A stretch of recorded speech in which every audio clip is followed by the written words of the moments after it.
La communication interne, c'est indispensable pour toutes les entreprises et quelle que soit la taille de votre équipe. Mais si votre équipe est 100% remote et que vous travaillez tous à distance dans différentes villes, voire même différents pays, ça se complique un petit peu et il y a certaines choses que je vous recommande de mettre en place particulièrement pour que votre équipe fonctionne au mieux. Alors je ne vais pas vous parler des outils classiques qu'on connaît tous, Zoom, Google Meet, le Drive, etc. Moi, je vais me focus sur des outils qu'on a un peu moins l'habitude d'entendre parler, mais qui vont vraiment vous aider à conserver le lien avec vos collaborateurs, à bien les driver, bien les manager. Le premier outil de communication interne que je vous recommande, ce sont les réunions. À distance, je vous invite à faire des réunions qui sont plus courtes mais plus fréquentes. Ça vous permet d'échanger, de créer du lien, d'être sûr qu'il n'y a pas de questions et que tout avance correctement.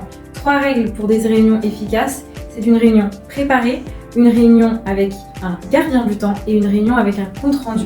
Vous avez d'ailleurs un site internet, une plateforme qui vous aide pour ça qui s'appelle Aster App et qui centralise tout ce qu'il vous faut pour des réunions efficaces. Le deuxième outil, c'est le SIRH. Un logiciel de gestion RH, c'est indispensable pour toutes les entreprises, quelle que soit la taille, que les collaborateurs soient ensemble sur un site ou dispatchés dans différents pays ou dans différents endroits en France. Un outil qui vous permet de gérer les plannings, la paye, les absences, les congés, toutes ces choses-là, il faut que ce soit digitalisé. Tout sera beaucoup plus simple si vous avez un logiciel dédié pour ça. La dernière catégorie d'outils que je voudrais vous présenter pour avoir une bonne communication interne à distance, ce sont les outils qui vont créer du lien.